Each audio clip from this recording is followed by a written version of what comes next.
Bueno, pues buenas tardes. Como os habéis callado puntualmente, pues vamos a empezar puntualmente, que era lo que estaba previsto.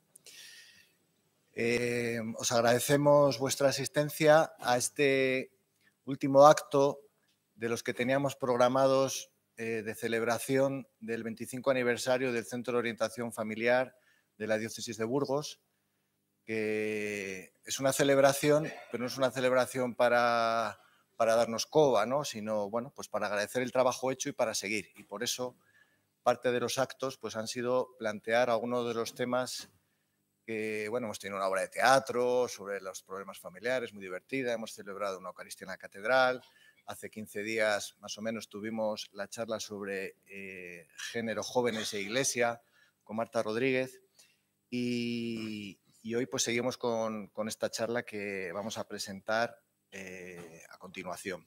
Pero antes pues sí quería recordar pues que este trabajo que se iba desarrollando desde hace 25 años oficialmente, aunque ya el COF había empezado antes con algunas otras experiencias de las aliadas, con algunos sacerdotes, pues queremos seguir atendiendo integralmente a las familias, a los matrimonios, que muchas veces en la vida afrontamos dificultades de todo tipo y necesitamos algún tipo de asesoramiento, de orientación, de terapia en algunos casos, y también pues un poco la labor preventiva que se viene haciendo.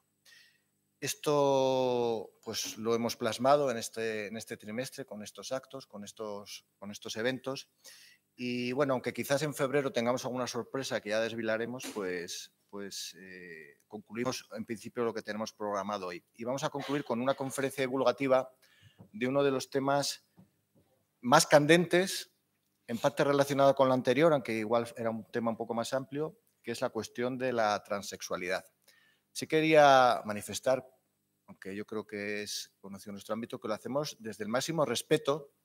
Lo hacemos desde el máximo respeto a estas realidades, a estas personas que ciertamente tienen un sufrimiento, pero queremos profundizar en esta realidad a todos los niveles, ¿no? Queremos de hecho, me ha gustado mucho en el último libro que habéis publicado, que comentaremos, también lo hacéis así, decís concretamente, este libro está escrito desde la empatía, la cercanía y el escrupuloso respeto a quienes sufren un problema que cada día afecta a más jóvenes, ¿no? Este domingo pasado, por ejemplo, ha sido noticia, el veredicto del caso Samuel Luiz, donde se ha condenado por asesinato a las personas que el jurado ha estimado que habían asesinado a una persona y se ha apreciado un agravante de homofobia, al menos en uno de los acusados, ¿no? Pues es que no hay, desde luego, nuestro máximo convencimiento de que cualquiera de estas realidades exigen el máximo respeto y que cualquier violencia, discriminación hacia cualquier persona pues es contraria a lo que desde luego planteamos desde los que convocamos este tipo de actos, ¿no? Quería hablar brevemente, igual sorprende, pero os voy a explicar la relación que tiene porque es muy llamativo con el tema de hoy. Hablar un poco muy brevemente de Guillermo Rovirosa.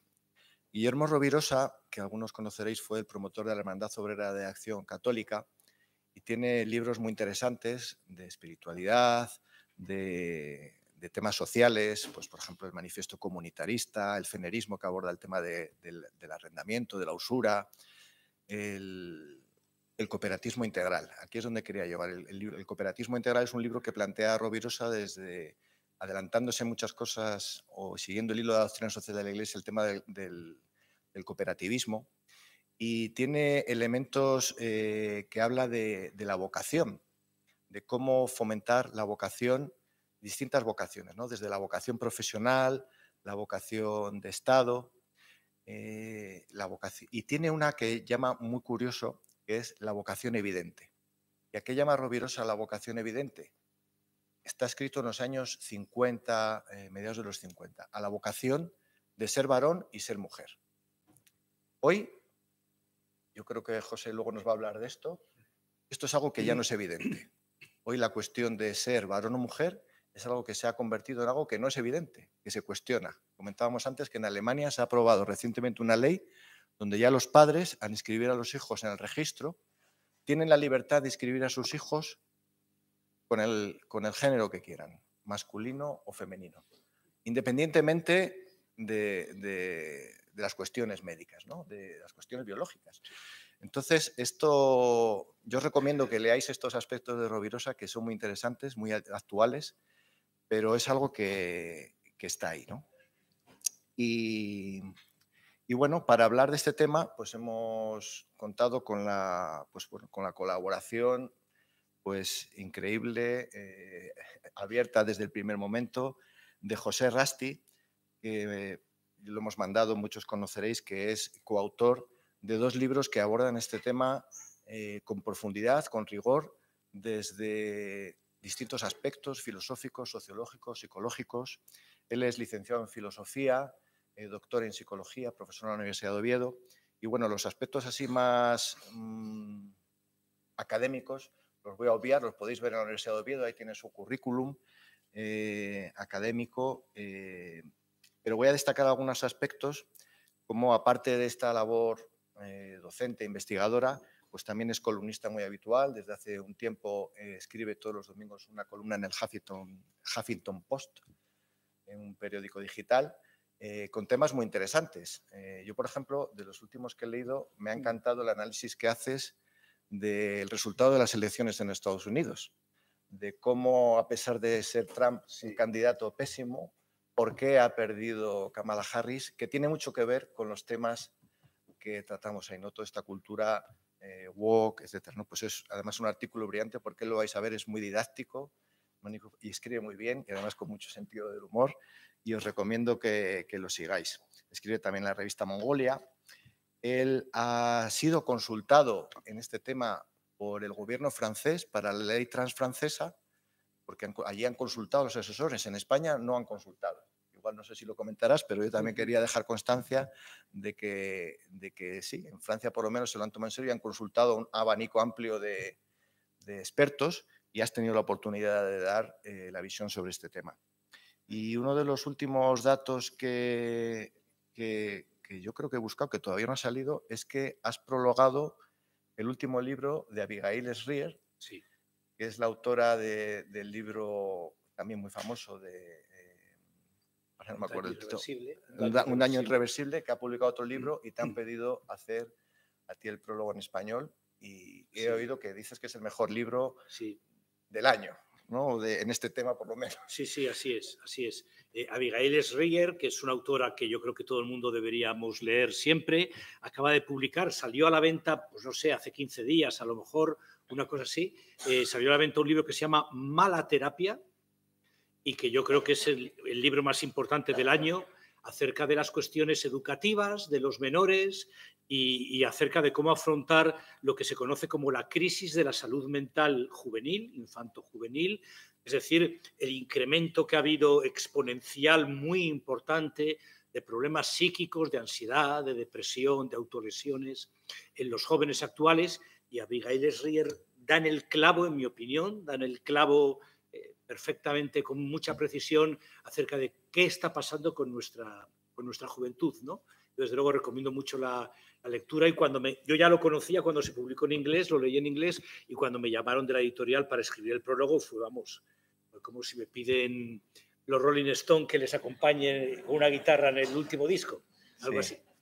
Es que eso sí que hemos descubierto que tenemos en común, que a los dos nos gusta tocar la guitarra, hemos estado ahí charlando. Y bueno, antes de ese libro no lo tenemos todavía, pero sí que os quiero anunciar que fuera en la mesa tenemos los 2 libros que ha coescrito con su compañero Marino Pérez, y el segundo también con Nagore. Los 2 libros los tenéis fuera, son muy recomendables. Uno está a 18 y el otro a 19. Pues supongo que tendrá un poquito más de páginas uno que otro, es más nuevo. Y también nos queda un ejemplar del libro que presentamos también hace unos días con Marta, de Jóvenes, Género e Iglesia, que también está muy bien, en el que te cita, por cierto, no sé si lo conoces, en ese libro en algún capítulo. Y ya te voy a dar paso para que durante 50 minutos, una hora, pues hables y luego podamos dialogar entre todos sobre este tema. Sí, pues muy bien, pues yo creo que se me oye bien, ¿verdad? Sí.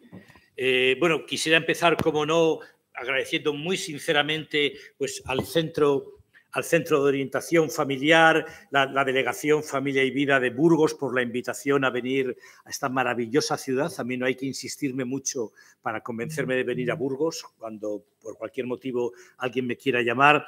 Agradecer también a la Facultad de Teología, bueno, pues la cesión de este local, que está lleno de gente, y también me veo obligado a agradecer muy particularmente a Jorge y a Laura pues la amabilidad con la que me han tratado, con la que me han recibido, con la que me han mimado y agasajado desde que llegué aquí. Mi interés es hablar con ustedes acerca de un tema del que presupongo que tienen un conocimiento, bueno, mediano. Han oído cosas, tienen algunas ideas, pero que convendría a lo mejor ajustarlas un poquitín o complementarlas, ¿verdad? Un poco. Y es este tema que se conoce en términos muy genéricos y muy inespecíficos como el tema trans, el tema queer, las personas trans, un fenómeno que ha crecido como el bambú en la sociedad actual. De no existir hasta hace 10 años, ha pasado ahora a convertirse en un tema prácticamente omnipresente en los medios de comunicación, en las redes sociales que consumen los adolescentes y demás. Nosotros utilizamos en el libro la metáfora del bambú. El bambú es una planta muy rara en su crecimiento, porque cuando se plantan las semillas del bambú puede estar 3, 4, 5 años sin aflorar. Y entonces uno piensa sencillamente que la semilla se malogró, que la semilla no ha dado ningún fruto, pero de pronto comienza, aflora y empieza a crecer a 1 metro por día. 1 metro por día en una planta es una auténtica barbaridad, ¿no? Durante esos 3 o 4 años previos ha estado tejiendo una intrincadísima red de raíces, ¿no? Que es la que después le permite pues, empezar a crecer con esta potencia y demás, ¿no? Pues lo mismo ha pasado con esto. A ver si tenemos ocasión de hablar cuáles han sido las raíces invisibles que durante décadas han estado alimentando un individualismo feroz, un subjetivismo feroz, la idea de que las personas somos nuestro propio criterio de verdad y nuestras emociones son nuestro propio criterio de verdad, para que de pronto aparezca a toda velocidad un fenómeno como el que vamos a describir. Nosotros somos psicólogos. Me refiero a Marino y a mí, los autores del libro, somos psicólogos y lo que nos mueve fundamentalmente es intentar mejorar, intentar abordar el sufrimiento psicológico, en este caso acerca de este problema que está provocando mucho sufrimiento psicológico. Entendemos que esto forma parte de una ideología que malentiende conceptos muy básicos, conceptos que estaban bien asentados y que es fundamental para empezar a abrirse paso en medio de esta selva tan enrevesada, en medio de tanta oscuridad. Es fundamental aclarar unas ideas básicas que deben quedar muy claras y que ya solamente con estas ideas se desmontan algunas de las falacias que están funcionando en el discurso público acerca de estas personas y, en último término, están provocando su sufrimiento fingiendo que las están apoyando o fingiendo que las están ayudando. Entendemos que lo fundamental es conceptualizar bien. Si no conceptualizamos bien los términos de género, de sexo, de intersexualidad, de transexualidad, lo que es la adolescencia, etcétera, no vamos a poder hacer buena medicina ni buena psicología, no vamos a poder hacer buenas leyes tampoco. Así que me van a permitir que dedique al menos unos primeros la mitad quizá de la charla, pues a conceptualizar conceptos muy básicos que siempre supimos y que ahora, sin embargo, se están poniendo en tela de juicio, ¿no? Y la primera cuestión que me gustaría aclarar con ustedes es la distinción entre sexo y género, que son dos palabras que se utilizan con toda intercambiabilidad, ¿no? En el lenguaje público, que las oímos a políticos, a cantantes, a presentadores de televisión, a profesores, a maestros, etcétera, las oímos usar como si fueran sinónimas, ¿no? Siendo que cada vez más la palabra género va ganando, va desplazando lentamente a la palabra sexo, pero todavía ambas conviven de forma bastante confusa y poco diferenciada entre ellas. Bueno, habría que entender que el sexo Es una característica constitutiva de los organismos animales, en particular nosotros vamos a hablar de humanos, ¿verdad?, de personas. Entonces el sexo es una característica constitutiva de las personas y que marca fundamentalmente cuál va a ser nuestra función en la reproducción, ¿verdad? Esto es tan elemental como les está pareciendo a ustedes, ¿eh? O sea, esto es así de sencillo. En todas las especies animales, o en prácticamente todas, quitando algunas levaduras o algunas las estrellas de mar o cosas por el estilo, la reproducción es binaria. Es decir, hay dos tipos de organismos, dos tipos de individuos en las especies animales que se diferencian por las dos funciones que realizan en la reproducción. Hay unos tipos de individuos que fecundan, les llamamos machos, varones, si son humanos, y hay otros individuos que gestan, les llamamos hembras o mujeres, si son humanas. No les estoy descubriendo, ¿verdad?, nada que no sepan ustedes. Es importante, esto sí es importante aclarar, que el carácter binario del sexo se dice de las especies animales, no de sus individuos particulares, ¿verdad? Lo que es binaria o no binaria son las especies animales, en este caso nuestra especie es obviamente binaria, y los individuos seremos varones o mujeres en función, ¿verdad?, de que como miembros de la especie este carácter binario se distribuye sobre los miembros y efectivamente hace que algunos individuos fecundemos y otros individuos gesten, ¿sí? Pero entiéndase que el carácter binario no es un carácter empírico que se dice de un sujeto y no de otro, sino que se dice de la especie, y los miembros de la especie no pueden sino ser varones o mujeres, ¿sí? Esto no quita para que, como ocurre en todos los ámbitos de la biología, haya excepciones, faltaría más, y entonces de la misma manera que hay personas que a lo mejor nacen con 6 dedos en las manos o que nacen con un número de cavidades cardíacas anómalo, ¿verdad?, pues también alrededor de 1 de cada 2000 quizá, depende de los autores, estos fenómenos muy escasos son siempre difíciles de medir, 1 de cada 2000, 1 de cada 5000 de los nacimientos nazcan con algún tipo de variante, pues cromosómica, hormonal, genital, ¿no?, que efectivamente no se ajusta pues a lo que sería la biología de un bebé varón recién nacido o la biología de una niña, ¿verdad?, de un bebé mujer, ¿verdad?, recién nacido. Este fenómeno se conoce como intersexualidad, mejor dicho, se conocía como intersexualidad, ya que es un término confuso, voy a explicar a continuación por qué, y está siendo ya desplazado en la literatura médica por otros términos como variantes del desarrollo sexual, anomalías del desarrollo sexual, ¿verdad?, términos de ese tipo.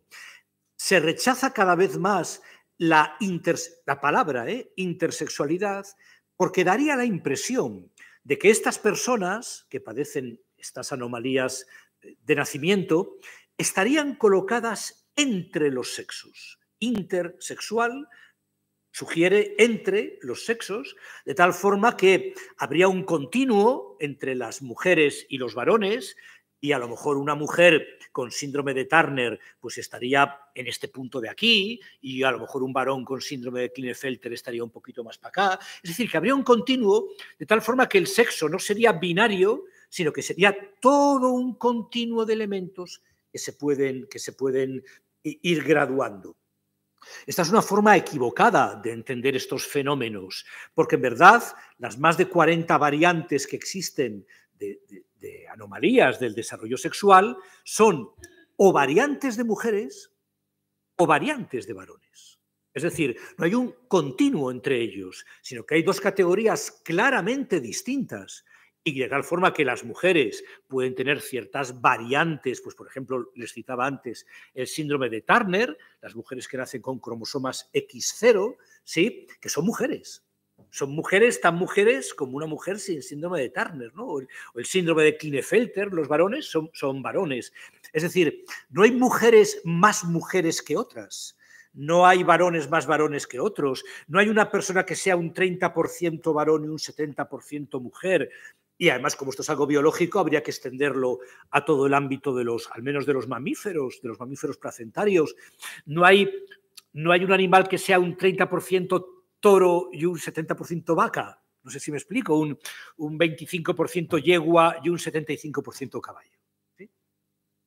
Sin embargo, desde el movimiento queer, al cual ahora vamos a analizar, vamos a criticar, ¿no? Se mantiene esa I en el acrónimo LGTBI, que muchos de ustedes conocen, ¿verdad? Se mantiene esta letra I porque es fundamental para la ideología, como luego veremos, entender que el sexo es borroso, difuso, que no es binario y demás. Pero entiéndase, el binarismo del sexo se dice de las especies, no se dice de los individuos. Con un ejemplo que a mí me gusta poner, que yo no haya mamado cuando yo no era un bebé, por el motivo que sea, pudiera ser que yo no mamé, no me excluye de ser mamífero. ¿Verdad? Que yo pierda una pierna ahora en un accidente, imagínense, pierdo una pierna, no me excluye de ser bípedo. ¿Sí? Mi carácter mamífero no proviene de que yo empíricamente cuando era bebé mamé, sino proviene de que soy un miembro de la especie humana y la especie humana es mamífera. ¿Verdad? Las hembras de la especie humana aportan mamas y los bebés se alimentan de la leche que brota de esas mamas. Alrededor del sexo, y dado su importantísimo papel social, porque es, digamos, la herramienta obvia de la reproducción, se construye todo un entramado complejo de aspectos culturales, ideológicos, políticos, afectivos, emocionales, estéticos, económicos, laborales. Pueden poner ustedes todos los adjetivos que quieran, ¿sí?, que constituyen en líneas generales lo que clásicamente se ha llamado estereotipo sexual. ¿Verdad? Las mujeres deben ser de esta manera, deben sentir de esta manera, deben realizar tal tipo de actividad, tal tipo de vida, los varones deben ser de esta otra, etc. Y esto tiene 1000 dimensiones diferentes. Y a partir de los años 80, este entramado político, cultural, insisto, amplísimo en 1000 aspectos, se le llama género. El género, por supuesto que no es binario, ¿verdad? El género, es decir, el estereotipo sexual en su acepción más amplia que ustedes imaginen, no es blanco o negro. Nadie de los que están aquí son Barbie o Ken.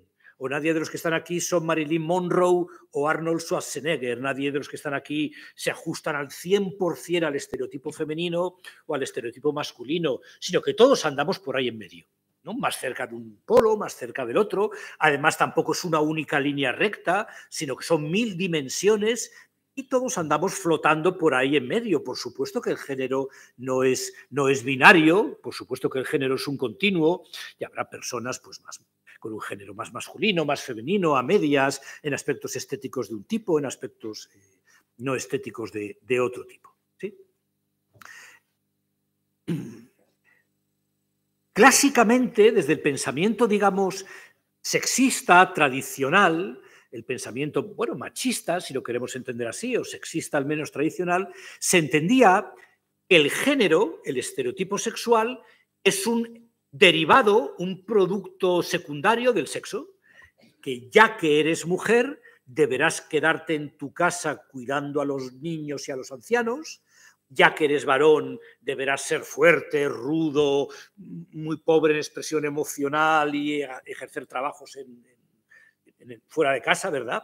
Trabajos públicos, ¿no? Y se entendía que esto era natural. Y justamente, pues el pensamiento, bueno, feminista, bueno, el pensamiento de finales del siglo XX dice, no, cuidado, no hay ningún vínculo natural entre el género y el sexo. Una mujer sigue siendo exactamente igual de mujer porque lleve pantalones, porque trabaje fuera de casa en el trabajo que sea, etcétera. Un varón sigue siendo exactamente igual de varón porque cuide a los bebés, porque cuide a los ancianos que pueda haber en su casa, porque se emocione fácilmente, etcétera, ¿no? Con lo cual, bueno, habíamos conseguido romper ese vínculo naturalista que existía entre el sexo y el género, ¿sí? Sin embargo, aparece a partir de los años, bueno, 80, 90, en las universidades norteamericanas, un pensamiento que no me puedo extender en absoluto ahora a detallarlo, ¿verdad? Porque daría para muchas conferencias, que podríamos entender que es un derivado de la posmodernidad y que se conoce como el pensamiento queer.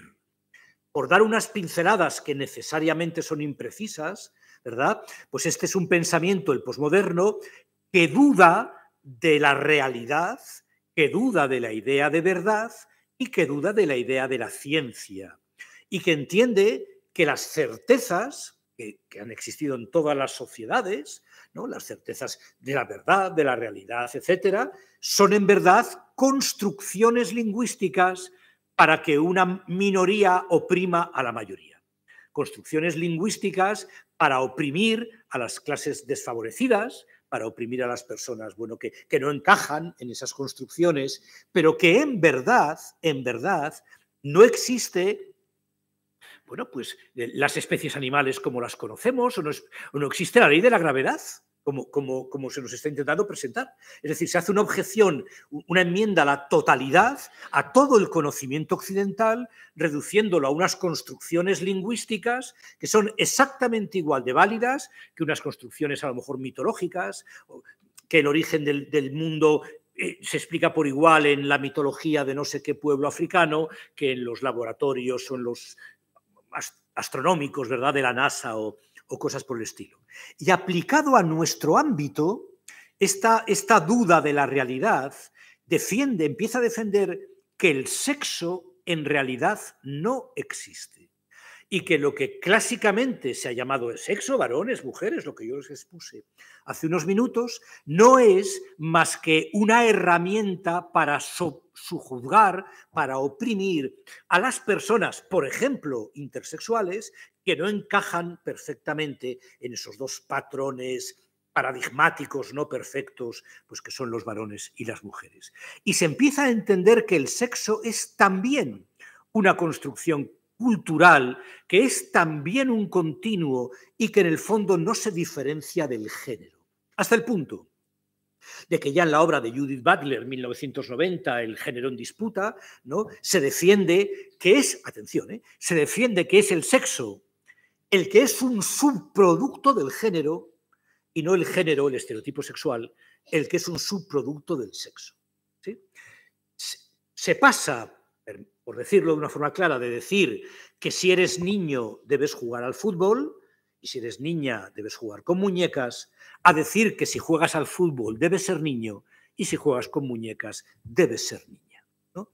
Yo no sé hasta qué punto estoy transmitiéndoles la irracionalidad y la insensatez de estos puntos de vista que desde luego triunfan en las universidades de letras norteamericanas y que se exportan pues, a Europa, a España mismamente, y es asumido, vamos, de forma completamente acrítica por todos los intelectuales, digamos, por todos los estudiosos de estos ámbitos de las ciencias humanas y demás. Pero para que entiendan la radicalidad del movimiento del que les estoy hablando, me he traído un texto, es la segunda de las diapositivas, porque la primera ya me la salté, pero me he traído un texto, no lo lean todavía, luego lo leemos todos juntos, un texto que está publicado en una revista científica, académica, con todos los índices de calidad del mundo, una revista indexada en las grandes redes científicas del mundo, y que publica un artículo en el 2019, publica un artículo que se llama Cuerpos sexualmente dimórficos, un producto de los certificados de nacimiento. Lo vuelvo a leer. Cuerpos sexualmente dimórficos, un producto de los certificados de nacimiento. Y dice un extracto, ¿verdad?, de ese artículo. Dice, el registro del género-sexo en los certificados de nacimiento hace algo más que recoger naturalmente diferencias corporales sexuales. De hecho, produce y moldea los cuerpos para que se desarrollen conforme con la comprensión del dimorfismo sexual.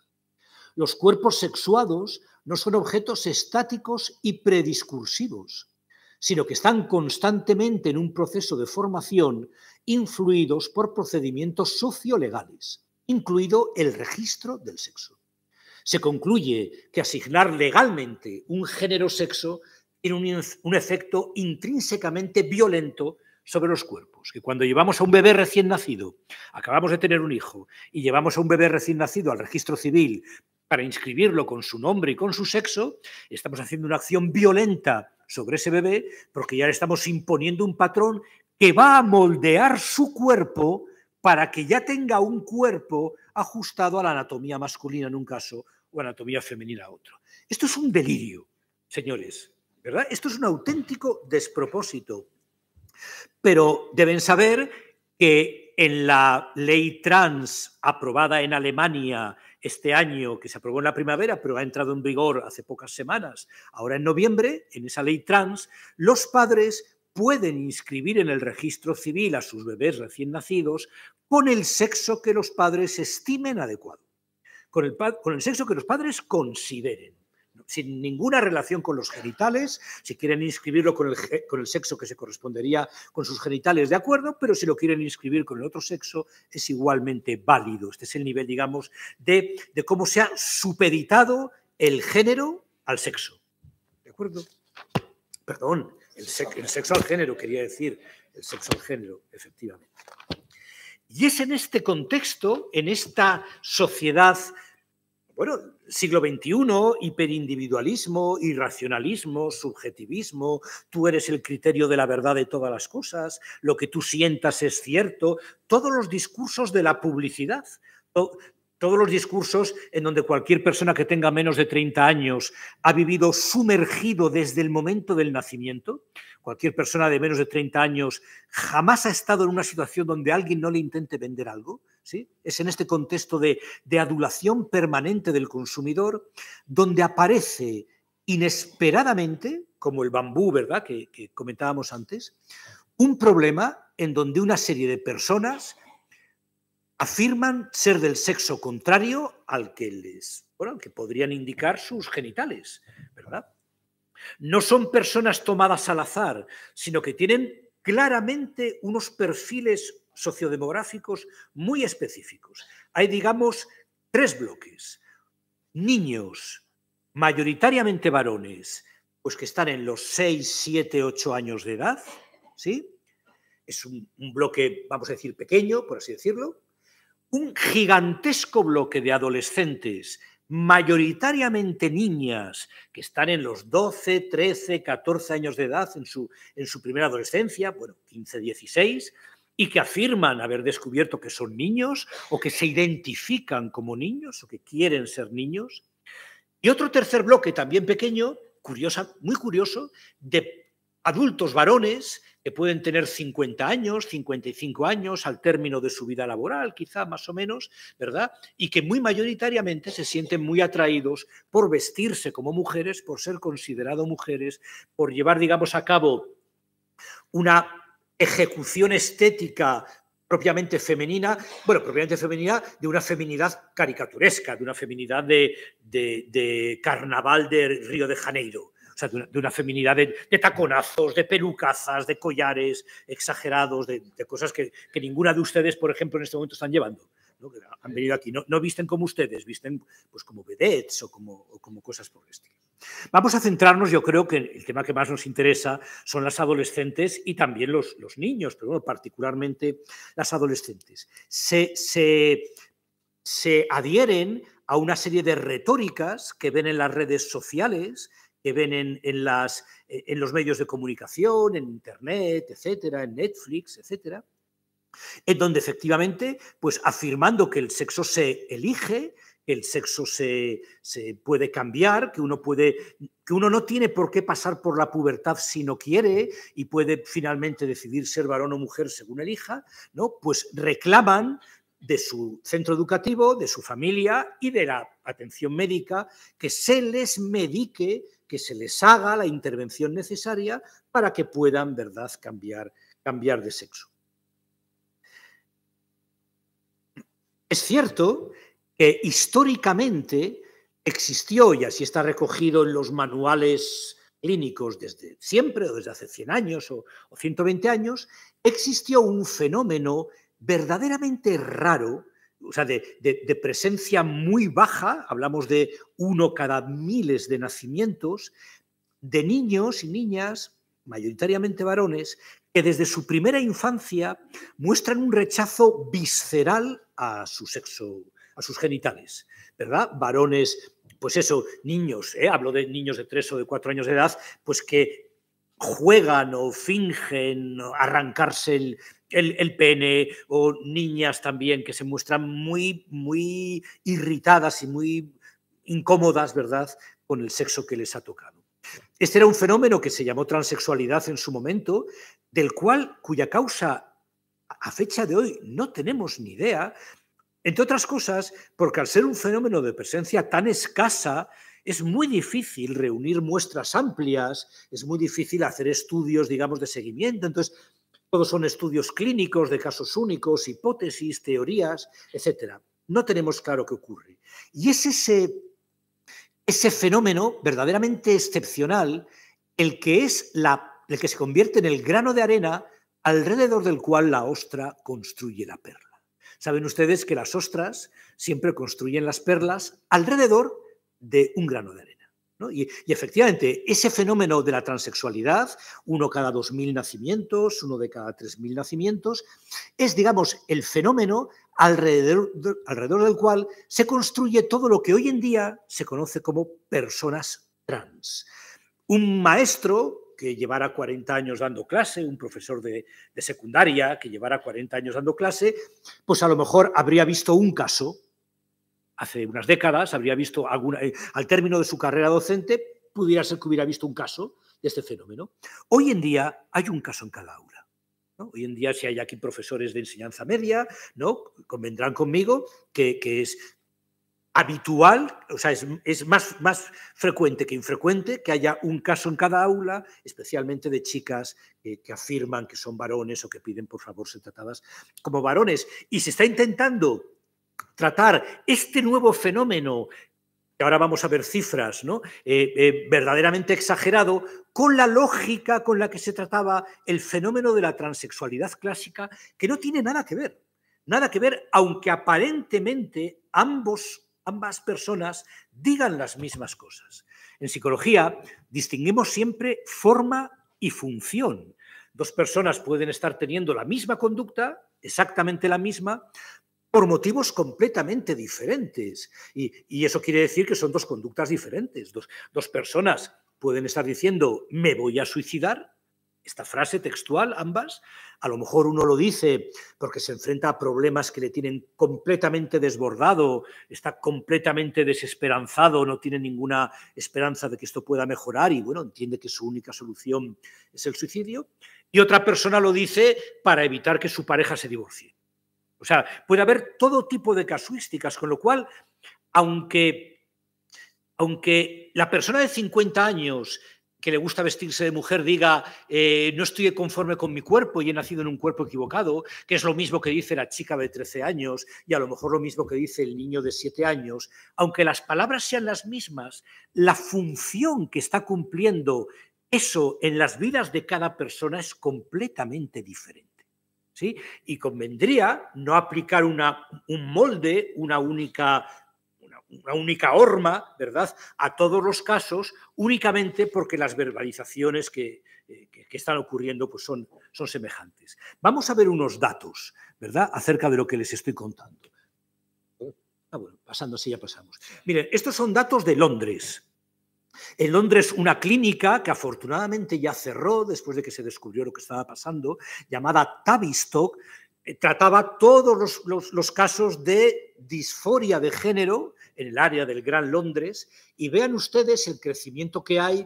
A lo mejor no se ve bien desde el fondo, pero bueno, si ven la gráfica de la izquierda, pueden ver, bueno, cómo la curva aumenta exponencialmente, especialmente en chicas que tienen este color verdoso, en contra de los varones que tienen este color mostaza, naranja, ¿no? Ven que justo el año de la pandemia, el año 2021, ahí hay un bajón, claro, porque cerraron las instalaciones y entonces, bueno, se recogieron menos casos, pero en cuanto la pandemia se superó, ven que de nuevo la curva aumenta muchísimo, ¿sí? Y al lado de las chicas en verde y los chicos en naranja, aparecen grises claros y grises oscuros, se ve bien, ¿verdad?, lo que digo, ¿sí?, correspondientes a personas que no quieren que se registre su sexo, que afirman que no tienen ningún sexo y que, por tanto, no, a la pregunta en el formulario varón o mujer no marcan ninguna de las casillas. Vean a la derecha también cómo tenemos, en este caso los colores se invierten, ¿eh? Tenemos de naranja a las mujeres y de azul verdoso a los varones, y vean que entre los 15 y los 16 años la barra triplica o no sé si incluso cuadruplica pues las barras correspondientes a los varones o incluso a las propias mujeres, a las propias chicas en otros años. Los datos españoles mejores que tenemos son catalanes, referidos al servicio Transit. Y en el servicio Transit, que también acoge un servicio público donde se acoge pues, toda la casuística de disforia de género, se atendieron 19 casos en el año 2012 y 1.454 casos en el año 2021. Es decir, hubo un incremento del 7.000%.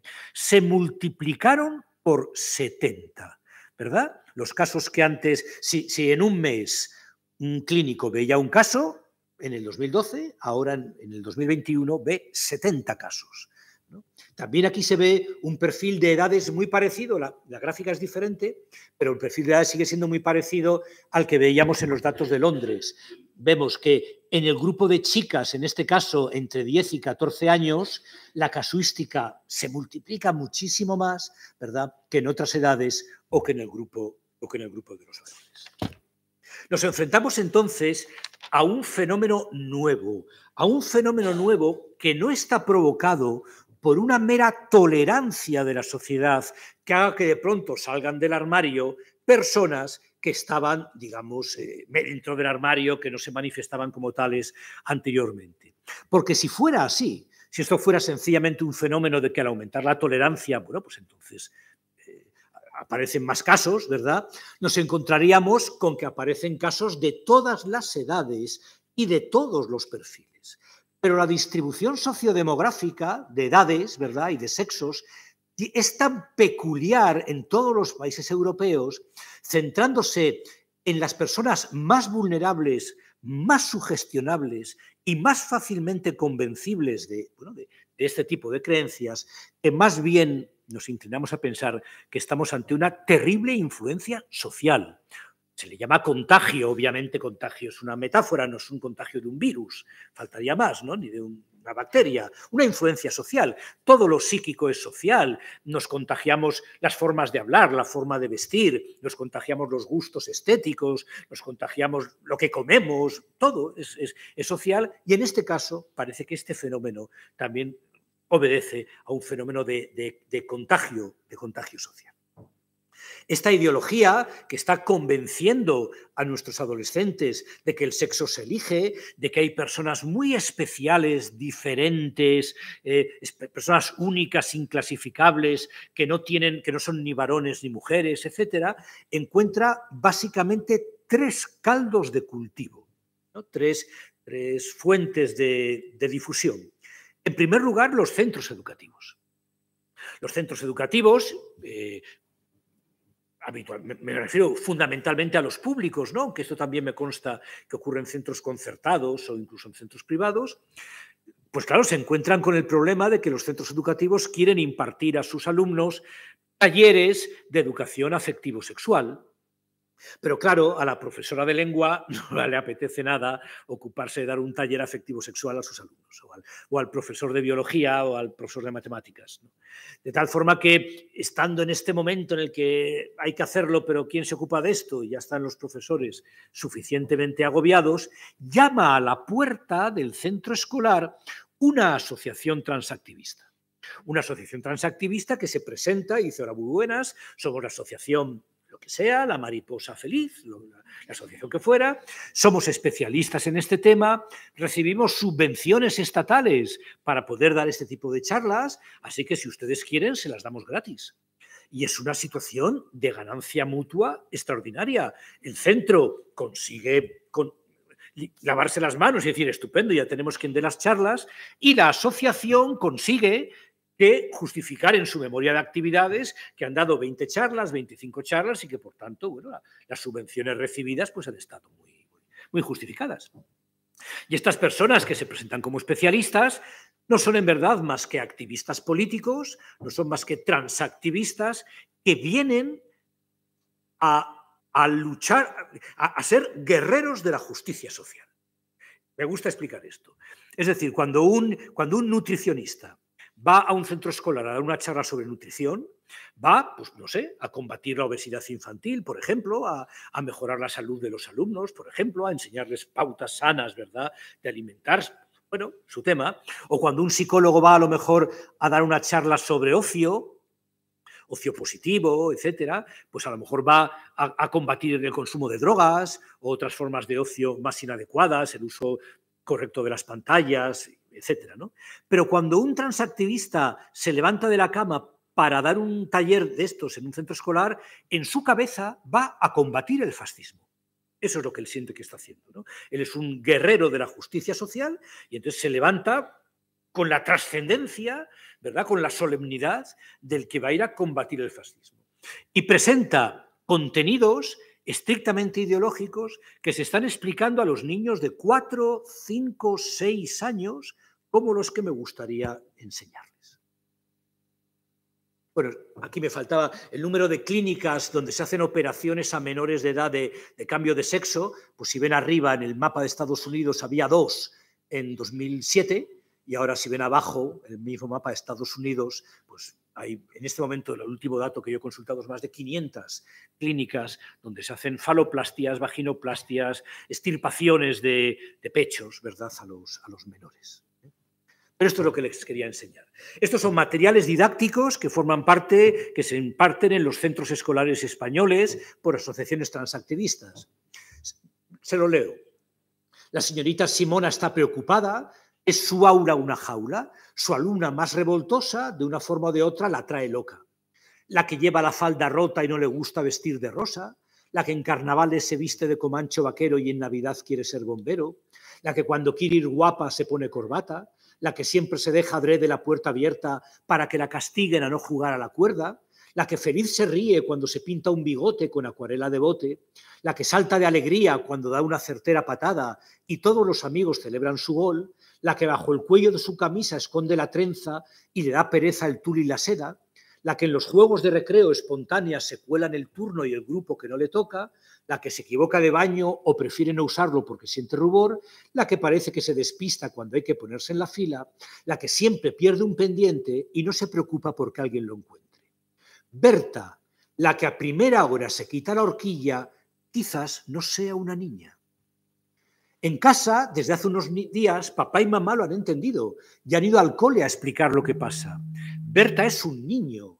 Parece que es un lío, pero es muy sencillo. Lo dijo desde muy pequeño, pero nosotros por no saber no lo supimos atender. Y ahora hemos comprendido lo que antes nunca vimos. Es Daniel. La señorita Simona es amable y cariñosa. Mientras escucha, entiende muchas cosas.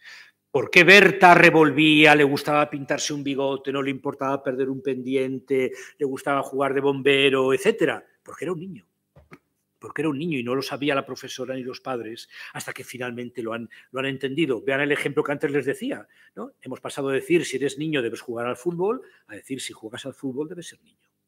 Esta es la vuelta de los estereotipos que toda la vida llevamos combatiendo, la vuelta por atrás, ¿no? Aparecen por la espalda, convertidos ahora en una supuesta esencia interior que todos llevamos, en un alma que todos tenemos autodeterminada, que aparece porque sí, que bueno, coincide con los genitales habitualmente, pero puede no coincidir y desde luego ese alma debe imponerse por encima del cuerpo, que es una cárcel corrupta y putrefacta. Esto es ideología gnóstica, a mí esto siempre me recuerda a los cátaros, las herejías cátaras y tal, y su obsesión contra lo material, y etc.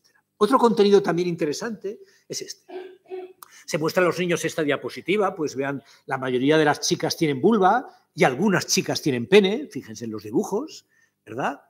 Y otra diapositiva a continuación que dice, pues la mayoría de los chicos tienen pene y algunos chicos tienen vulva.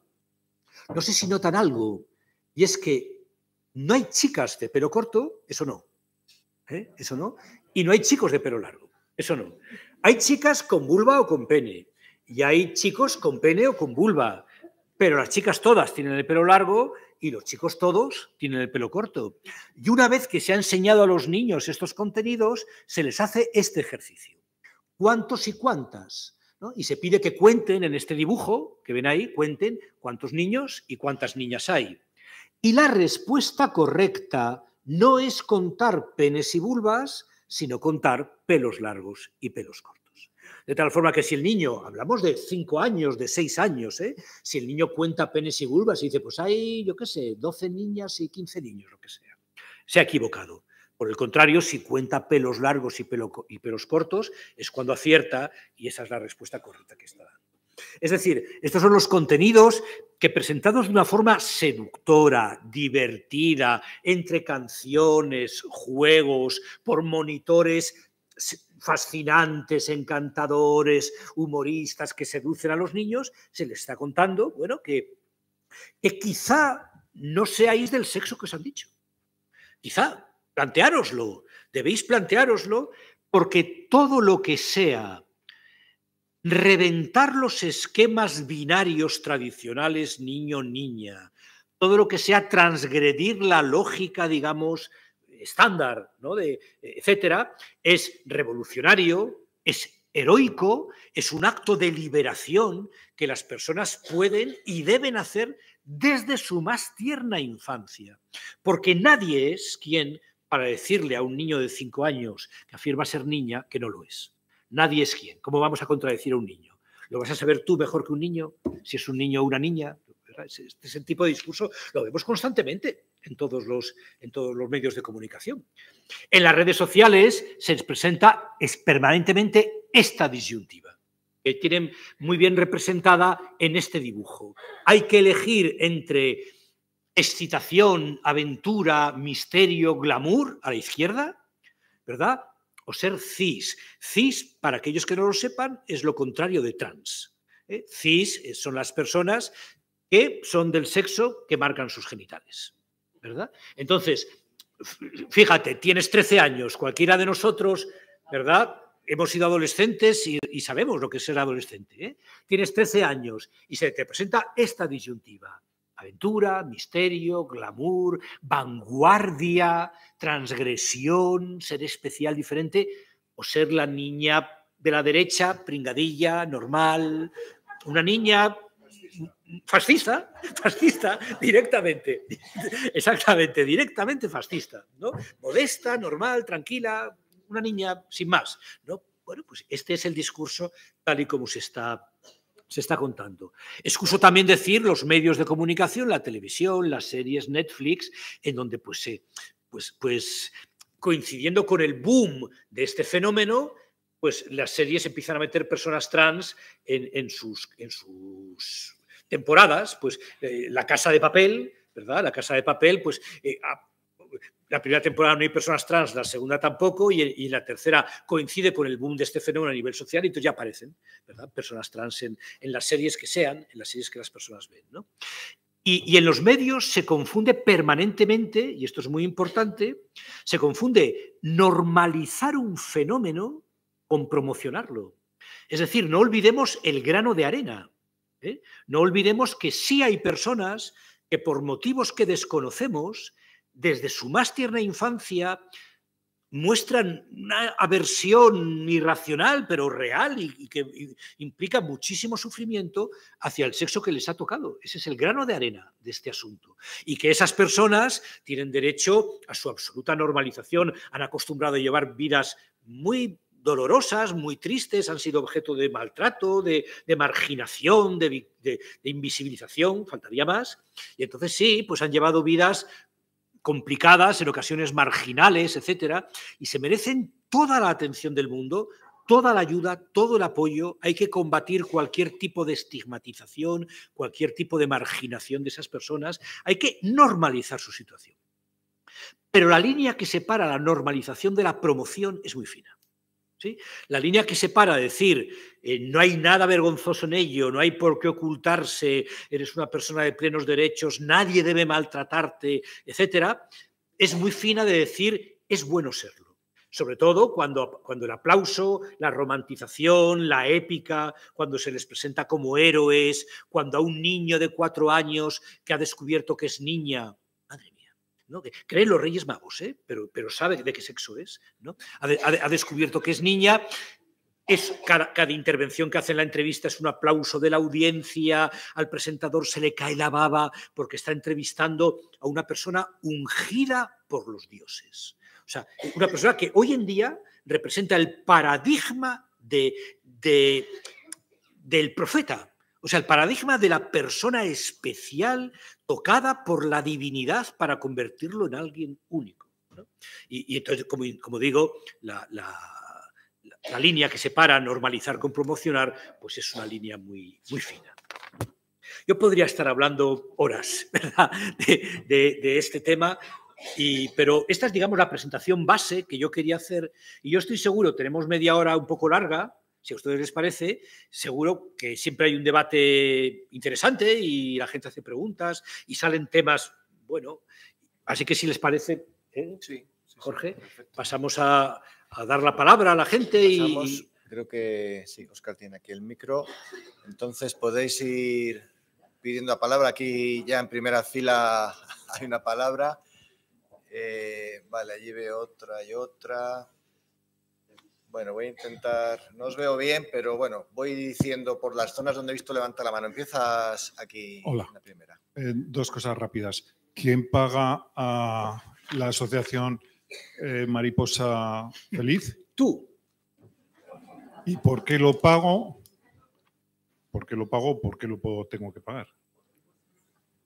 No, pero bueno, hay gobiernos por detrás y hay visiones geopolíticas por detrás, es lo que pienso. Sí. Y luego la otra cosa es que en lo que yo he ido buscando, te he visto a ti muchas veces, te lo he dicho antes, me he topado con canales como el de Sandrita Alma Libre, que es la experiencia de una persona que se ha operado y está ahora poniéndolo a entredicho y criticándolo y dando luz a todo esto. Entonces me parecen también canales, o este canal, donde una persona normal, una madre, que no puede acceder igual a este tipo de charlas, pues se puede inspirar y darse cuenta de lo que pasa. Por ejemplo, hubo un vídeo que me tocó, que fue que entrevistó a otra persona que se había hecho, no como ella, la vaginoplastia, sino la colovaginoplastia. ¿Y qué supone eso?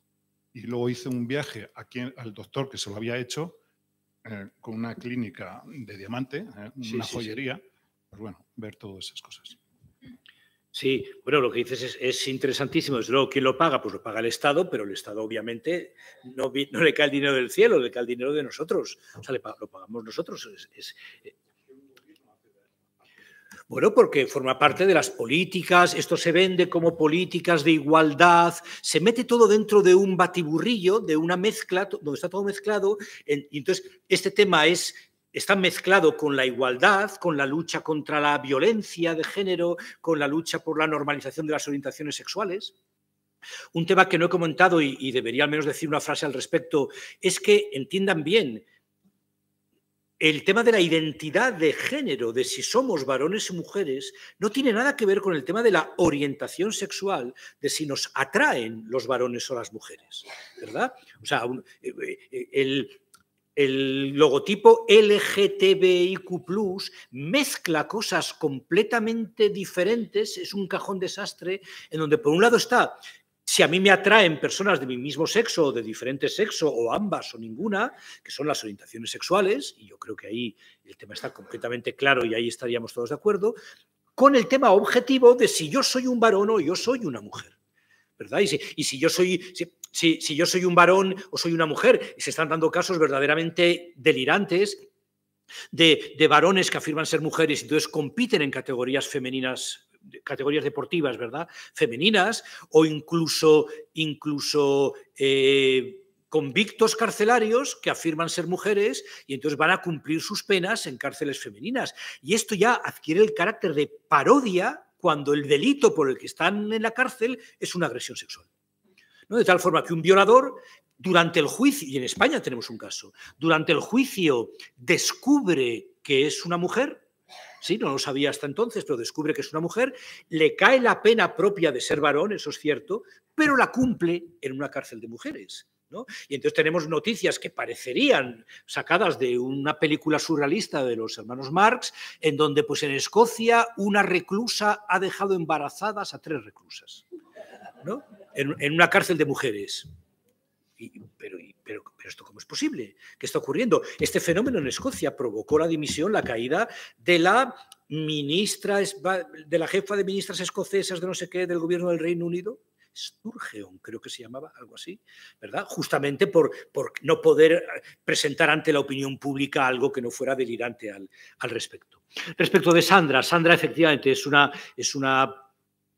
un chico que se hizo la intervención quirúrgica para convertirse en mujer y ahora ha dado marcha atrás, ¿no? Y tiene un canal donde cuenta su experiencia y tal. Yo no voy a entrar en detalles penosísimos de las operaciones, de cómo se crean penes artificiales mediante musculatura del antebrazo, ¿verdad? Del brazo, perdón, o del muslo, penes que por supuesto no son funcionales, obviamente, ¿no? O cómo se crean falsas vaginas, ¿no? Falsas vaginas que en caso de que el niño haya tomado bloqueadores de la pubertad y por tanto sus genitales no se hayan desarrollado, los genitales masculinos, el pene, hay que tomar la piel para crear el falso conducto vaginal, pues por ejemplo del colon. Y entonces se crea ahí un conducto que de nuevo imita una vagina. Obviamente no es funcional, una vagina es un conducto que lleva a algún sitio, que tiene una función, claro, pero esto es un conducto que sencillamente muere, es un callejón sin salida y que necesita abrirse diariamente porque el cuerpo tiende a cerrarlo, como la herida que es, de tal forma que hay que estar introduciéndose dilatadores y demás, ¿verdad? Pues para que no se cierre, es una herida. Es una herida y el cuerpo lo interpreta como una herida y el cuerpo tiende a cerrarlo, claro. Faltaría más, ¿no? Bueno, la casuística es terrorífica. A ver, ahí. Hola, gracias por la exposición que ha sido muy clarificadora. Has hablado de la diferencia entre la normalización y la promoción y yo pensando, pues a la hora de la promoción hay un excesivo interés de las instituciones políticas, instituciones sociales, para que se promocione esto entre la gente. Entonces, yo me pregunto qué interés hay para que se promocionen demasiado todas estas cosas.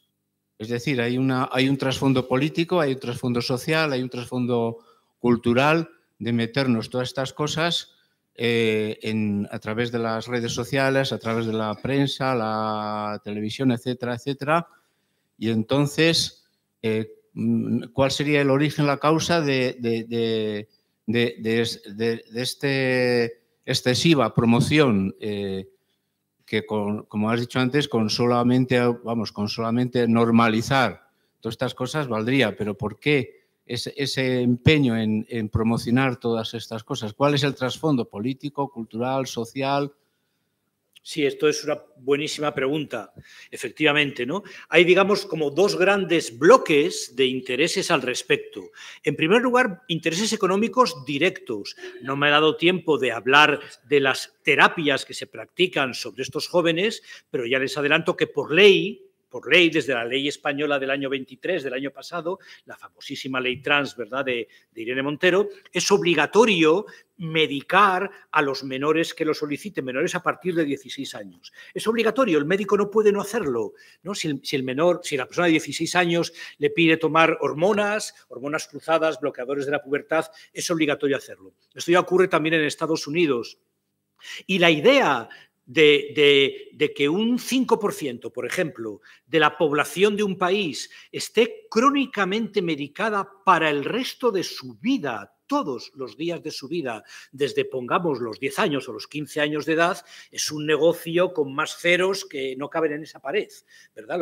La cantidad de ceros que hay en ese negocio, ¿no? Eso ya está viendo en Estados Unidos, ¿no? Las farmacéuticas están invirtiendo chorros de millones de dólares, chorros, para promocionar este tipo de ideologías en lobbies, tanto políticos como educativos, mediáticos, empresariales, etc. Y junto a este interés, obviamente, económico directo, hay otro interés que a mí me gusta mucho acentuar, un interés político-económico y que tiene que ver con el hecho de que nada es mejor para un gobernante que gobernar sobre una población narcisista y ensimismada. Una población para la cual el tema de sus vidas es el yo. ¿Sí? Efectivamente. O sea, si yo quiero mantener mansa a una población que crea cualquier cosa que le cuente, que la pueda manipular con toda la facilidad del mundo, el camino obvio es decirles, sois los mejores, sois únicos, sois especiales, el tema de vuestra vida debéis ser cada uno de vosotros. Es más, el tema de vuestra vida debe ser vuestro cuerpo. Es el tema. ¿De qué trata mi vida? De mi cuerpo, de si me hago esta operación, me hago la otra, de qué soy, de si soy fluido, si soy agénero, si soy binario, si soy no binario, si soy trans, etcétera. La cantidad de categorías que han aparecido proliferan como hongos. Es decir, animar y promocionar que la vida sea una vida ensimismada y narcisista, en donde el tema de la vida no son los demás, que es el tema obvio de la vida de los humanos. El tema obvio de la vida de las personas son las relaciones sociales, las relaciones familiares, amistades, de pareja, de lo que sea. Bueno, las relaciones de las personas, somos animales que nos relacionamos unos con otros y la vida no tiene sentido si no es hacia los demás. Pero por el contrario, desde la sociedad consumista, feroz en la que nos encontramos, individualista, se pretende convencer de que el tema de mi vida debo ser yo, el tema de tu vida debe ser tú, el tema de tu vida debe ser tú, etc. Lo cual es garantizar las mayores tasas de ansiedad y depresión que jamás hemos visto y que las estamos encontrando ya en Occidente y especialmente en los jóvenes. O sea, no hay mayor puerta al sufrimiento psicológico que el narcisismo. El narcisismo puede traer ventajas a corto plazo en los jóvenes, en algunas personas, etcétera, pero es la garantía de que a largo plazo te vas a tener que enfrentar al vacío, o sea, al pánico ante un agujero gigante que se abre a tus pies, porque tu vida, nadie se puede sostener a él mismo. Nadie puede justificar una vida manteniéndose sobre él mismo. Con lo cual, desde todas las instancias políticas se busca este discurso que es demagógico, que es adulador, que finge ser progresista, que consigue votos fáciles, etc. Estos chicos y chicas, sobre todo, que desde luego están sufriendo mucho y nadie lo pone en duda, han tenido la desgracia de que su sufrimiento se vea agravado porque se han convertido en armas políticas arrojadizas entre los políticos. Políticos a los que esta gente no les importa un bledo. Créanme, no les importa un bledo más que como arma arrojadiza contra el otro y para incluirlo en mi programa electoral y para fingir que yo soy la cumbre de la moralidad que ha existido, vamos, en la historia de la humanidad. Represento las posturas más morales que jamás hayan existido. Pero en verdad, cuando les presentas datos de los sufrimientos que pasan, de las tasas de destransicionadores, de los fracasos de los enfoques quirúrgicos y farmacéuticos, no los quieren ver. No quieren mirarlos porque les estamos estropeando el discurso que les está dando réditos electorales, ¿no? De tal forma que fingen ser la cumbre moral, pero a estas personas no les importan nada, absolutamente nada, ¿no? Están encantados de ser súper progresistas, de rodearse de objetos exóticos, como son las personas trans, que les dan la ocasión de demostrar cuán alternativos y cuán avanzados son, etcétera. Pero las personas trans no son objetos exóticos para lucimiento propio, no son clientes de farmacéuticas, no son armas arrojadizas de políticos. Son personas que, con frecuencia, ese grano de arena me refiero, afrontan vidas muy complicadas y que requieren de toda nuestra atención. Y el resto de la perla, pues son jóvenes mayoritariamente que por influencia social se les ha metido en líos graves, ¿no? Bueno, buenas tardes. Mi pregunta es ¿qué dice la doctrina social de la Iglesia sobre esta realidad y cómo se puede acoger y acompañar a estas personas desde la verdad y sin que se sientan rechazadas, ¿no? Sí. No puedo, la verdad es que no soy la persona adecuada para contestarlo. No, yo soy psicólogo, doy clases de psicología, quiero decir, no tengo formación en la doctrina social de la Iglesia y aquí hay profesores que podrían contestar muy bien. Pero es que este tema no entra dentro del planteamiento. O sea, de lo que estamos haciendo aquí en esta tarde, estamos intentando abordar desde un punto de vista antropológico cómo se sitúan estas personas y cómo es la evolución. La respuesta de la Iglesia en muchos de estos casos es siempre la acogida e intentar desde la verdad acompañar esos procesos. Pero vamos, esto no entra dentro de lo que se planteaba en el objetivo de esta charla. Sí, pero yo sí quisiera decir una frase. Hay que entender, porque se está argumentando que estas personas sufren tanto, que está justificado, aunque sea de forma excepcional, renunciar a la verdad con tal de ayudarlas. Sufren tanto que por favor démosles lo que nos están pidiendo, ¿no? Que están pasándolo fatal. No es el momento de detenerse en asuntos así conceptuales. Y es al revés. Es justamente porque sufren mucho y sufren mucho de verdad, por lo que hay que tener más respeto a la verdad que nunca. Porque nada malo se va a derivar de tener respeto a la verdad y de analizar los temas con rigor, y nada bueno se va a derivar de no tener respeto a la verdad y de no plantearse si es verdad o mentira las cosas que cuentan, ¿no? Es decir, la verdad es, la ayuda a estas personas, la acogida que comentabas, ¿verdad? Que merecen toda la del mundo, el acompañamiento, estar a su lado, intentar ayudarles, es absolutamente compatible con decir que la Tierra es redonda. No nos exige decir que la Tierra es plana. Es absolutamente compatible con decir la verdad, que el sexo es binario, que tal, lo cual que yo reconozco que estás sufriendo, que no te lo niego, que no es cuento, no es teatro, no eres un niño débil, maleducado ni nada por el estilo. Y vamos a intentar trabajar y ayudarte y acogerte. Pero no nos pidas que digamos que la Tierra es plana, claro, porque no lo es. Otra cosa que no sé si la pregunta por tal es también cómo hacer eso para no ir de frente, ¿no? Claro, Otra cosa es... Claro, esto es un tema muy difícil. O sea, ¿cómo va a vencer David a Goliat? ¿No? Pues es un tema muy complicado, ¿no? Soplamos contra el viento, la influencia social en sentido contrario es gigantesca. Así que hay que tener, digamos, pequeñas metas, pequeñas, humildes, hay que tener mucha inteligencia social, mucha cintura. No se trata de confrontar directamente desde el minuto 1, obviamente eso no va a conseguir más que te manden a paseo, ¿no? Entonces, bueno, cada caso será diferente, habrá que tener inteligencia social, habrá que, bueno, es complicado. Bueno, yo tengo dos cuestiones, no sé si me voy a expresar bien. ¿Por qué estas asociaciones se centran más en las niñas que en los niños? Porque por lo que he visto, es mi conjetura. Y la segunda es, ¿qué va a pasar con esas niñas o niños que se vuelven niñas o niños cuando ya ellos estén en el cuerpo, supuestamente que es su cuerpo, y luego vean que se han equivocado?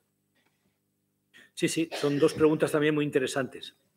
No es tanto que las asociaciones se centran más en las niñas, como que de hecho, son más las niñas las chicas, las adolescentes, las que piden ser chicos, que los chicos adolescentes los que piden ser chicas. Hay de todo, pero más o menos 80-20, más o menos son las cifras que son mayoritariamente femeninas. El porqué de este predominio de chicas, bueno, yo tengo mis hipótesis al respecto, ¿no? La verdad es que la adolescencia femenina se ha convertido en un terreno de una hostilidad que es difícil imaginar para los que no están 5 horas diarias en TikTok, ¿no? En TikTok o en Instagram. Es decir, la competitividad inherente a la adolescencia, el deseo del triunfo social, ¿no? El deseo de reconocerte, de hacerte un hueco, un personaje que sea socialmente exitoso, de gustar a los demás y demás, pues es muy, muy agresivo en las redes sociales, en donde lo que se practica es la risa, la burla, el escarnio, la adoración por el que triunfa y el escarnio más descarado por el que fracasa, ¿verdad? Por el que no llega a estas cuestiones, ¿no?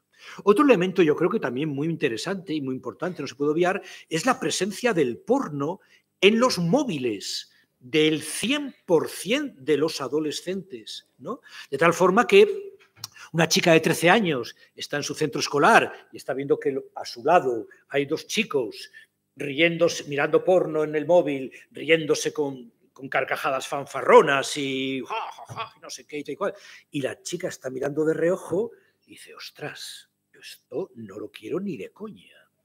O sea, yo he sido toda la vida la princesita de mi papá. O sea, la educación actual es particularmente infantilizadora, ¿no? Y entonces, niñas que han sido toda la vida la princesita dulce, queridísima de su papá y que viven en el mundo de Winnie the Pooh, llegan a la adolescencia y en un plazo razonablemente rápido, no de la noche a la mañana, pero bueno, razonablemente rápido, se huelen que les van a meter en el mundo que menos quieren meterse, vamos, ni locas, ¿no?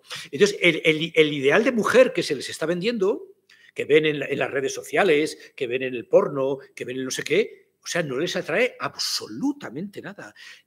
Es decir, no es tanto que quieran ser chicos como que no quieren ser chicas.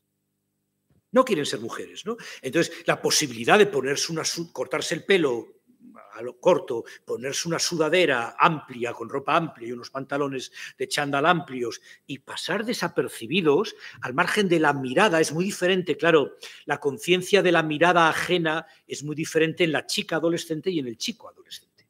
La chica se sabe mirada constantemente, se sabe mirada. Los chicos nunca nos supimos mirados, ¿no? ni teníamos esa autoconciencia, esa percepción, ¿verdad? Hace que sean procesos muy diferentes y entonces hay muchas chicas que no quieren ser mujeres y les han vendido la posibilidad de que es posible.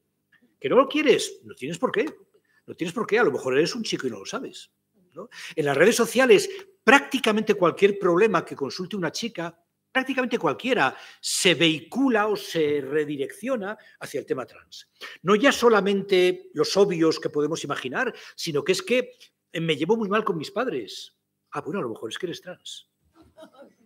Es que no consigo encajar en mi grupo de amigas. ¿Te has planteado que a lo mejor eres trans? ¿No? Porque a mí me pasaba lo mismo, yo no encajaba en mi grupo de amigas, le hice una influencer cualquiera, ¿no? No encajaba y me di cuenta de que era trans y ahora encajo de maravilla y ahora la vida es feliz, no sé qué. Es que estoy rindiendo peor en las notas de la escuela y no sé qué. ¿Te has planteado que a lo mejor lo que te pasa es que es trans? Pero esto está ahí, deben ustedes verlo, ¿eh? O sea, las personas que tengan hijos en esta edad o profesores, etc., es que tienen que pasar 4 horas al día en TikTok para entender la fascinación, cosas que nos parecen a nosotros completamente irracionales, son absolutamente obvias para ellos. Absolutamente obvias, no les cabe en la cabeza cómo es posible que no las entendamos, ¿no? Entonces deberíamos pasar nosotros 4 horas en TikTok al día para entender el caldo de cultivo donde salen estos problemas, ¿no? Muy bien, nos quedan 10 minutos y creo que hay 2 o 3 preguntas. Vamos a procurar que las preguntas sean breves. Las respuestas sí pueden ser. Buenas tardes. Sí, yo me enrollo. Sí, ya... ¿Se oye? Pues nada, felicitarle por su clara y valiente exposición. Debo decirle que yo soy psicóloga también, que me tocó un caso y bueno, me consultó la madre, pero quería un poco alertar más que nada a los padres y abuelos, pero sobre todo a los padres, que cuidado, porque yo no lo había oído, esto hace año y pico, no hace tanto, que existen psicólogos y psiquiatras afirmativos. Y yo decía, ¿qué es eso? Pues resulta que son pues toda esta gente que está pagada y subvencionada desde Estados Unidos y bueno, que ha llegado ya a España. Y claro, pues son toda esta gente que a veces dice usted, yo no lo sé hasta qué punto son profesionales, pero desde luego, quiere decir que cuando lleven al psicólogo o al psiquiatra al niño o niña o hijos, piensen bien dónde les van a meter, ¿eh? Porque no todos los psicólogos, hay gente que está pagada clarísimamente por estos temas. Sí. Eso por un lado. Por otro lado, quería preguntar, en España, ¿cuántos géneros oficialmente están reconocidos? Sí. Oficialmente. Vale, muy bien, sí, de acuerdo. Sí, respecto de los psicólogos y los psiquiatras, desde luego, yo me atrevería a decir que la mayoría son afirmativos, la mayoría, con lo cual hay que tener mucho cuidado porque si llevamos a nuestro hijo, a nuestro nieto, al que sea, ¿verdad?, al psiquiatra o al psicólogo, la primera pregunta que hay que hacer, usted practica terapias que se llaman afirmativas, de darle la razón, de empezar a medicarle ya, o por el contrario, explora qué puede haber detrás, intenta otro enfoque más prudente o lo que sea. Eso es fundamental. Porque, insisto, la mayoría de los psicólogos y los psiquiatras son afirmativos, no tanto porque les pague directamente Elon Musk, no, Elon Musk sería al revés, no, perdón, Soros o tal, o Bill Gates, no tanto, sino sencillamente se dejan llevar por las modas, ¿no? Y luego, respecto de cuántos sexos y géneros hay en España, a ver, es que el registro civil no registra el género, registra el sexo. A la burocracia no le importan mis estereotipos sexuales, no le importan... la burocracia registra en qué día nací, en qué lugar, cuáles eran mis genitales, mi sexo, nada más. Y entonces, que yo me sienta varón, me sienta mujer, me guste llevar faldas o pantalones, me pinte las uñas o lo que sea, no se registra oficialmente. En la actualidad, en España, por ahora, tan solo hay 2. Pero es cierto que en muchos países empieza a haber 3. varón, mujer y uno que llaman X, para el que no se quiera poner ahí. En 20.000 encuestas que rellenamos a diario ya empieza a haber 3 opciones de sexo, ¿no? Y no sé yo si en España acabará ocurriendo esto. Solo como anécdota de 30 segundos, los voluntarios que en la campaña de Kamala Harris, reciente, esta última, se apuntaban para ser voluntarios del Partido Demócrata, debían rellenar una ficha, pues nombre, domicilio, lo que sea, y en la casilla sexo había 7 opciones. 7 opciones. Y luego se preguntan por qué han perdido. Sí. Bien, pues venga, una última Estamos en pregunta. una provincia que tiene un carácter marcadamente rural, con gran parte de la España del interior, también Asturias. Sí. Este fenómeno, ¿cómo se vive en la sociedad rural? ¿Cómo se vive en las grandes ciudades?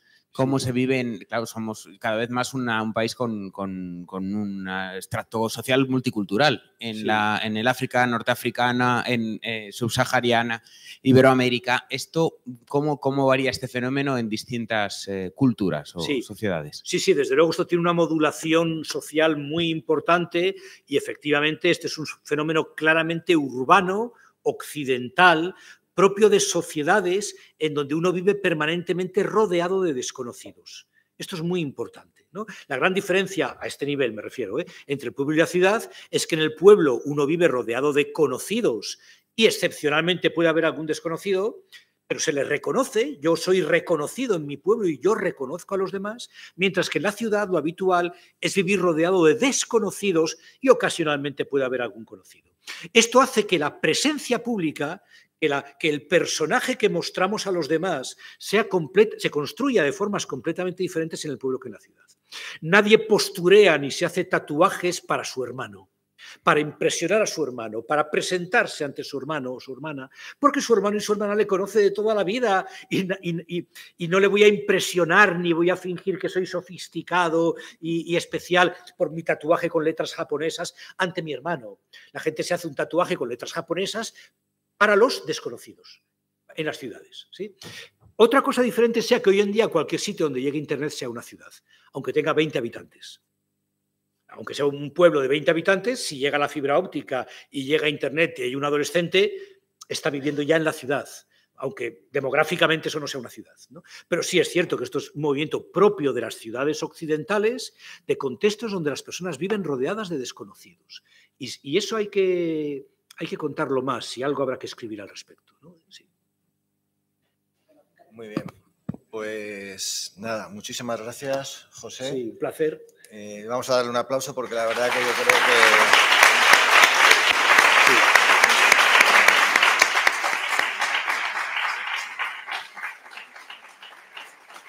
Nos ayuda mucho a mantener este diálogo, profundizar. Os recomiendo, como he dicho antes, los libros porque todavía lo desarrolla más, lo explican también muy bien, tanto él como Marino, o la experiencia más del otro libro más práctica de cómo afrontar situaciones que se nos pueden dar. Y ahí los tenéis, los libros, para profundizar, ¿no? Acabar rápidamente con 2 cosillas. Agradecer también a la Facultad de Teología, creo que lo hemos dicho antes, pero bueno, lo vuelvo a decir, la acogida, el cambio que hemos tenido que hacer en este... Ahí fuera, aparte de los libros que he dicho y el otro que también queda alguno de sexo, joven, género e iglesia, pues también tenéis folletos del COF que podéis dar a difundir porque es un servicio que ayuda mucho a las personas y a las familias. Y solo quería anunciar también pues 2 próximas actividades que vamos a organizar desde la Delegación de Familia y Vida, que es que el 13 de diciembre, si recibís nuestros correos, WhatsApp, y si os queréis que lo recibáis, nos lo dais y os apuntamos, vamos a tener un acto, una obra de teatro musical con los titiriteros de Binefar, dedicado al público familiar, el retablo de Navidad, el 13 de diciembre en el Salón de la Concepción. Van a estar las entradas disponibles a la venta de los propios titiriteros de Binefar y en algunos puntos físicos aquí en la ciudad, en 4, aquí en la librería diocesana. Bueno, eso ya lo anunciaremos. Estos días va a salir y la verdad que os recomendamos mucho que en este tiempo navideño pues tengamos estas actividades. Y también que en breve vamos a lanzar la propaganda, que ya está todo preparado para el Jubileo de las Familias en Roma, Hemos organizado un viaje justo a finales de mayo, que son 3 días. Bueno, ahí hay pocas plazas, porque esto es lo que es. Hay creo que unas 50 plazas. Pues bueno, que estéis atentos o que nos preguntéis si alguno estuvierais interesados en ir a Roma al Jubileo de las Familias que convoca el Papa Francisco, porque desde la diócesis pues lo hemos organizado para que pueda ir un grupito de familias. Así que nada, nada más. Muchas gracias por la asistencia y nos vemos en otras actividades.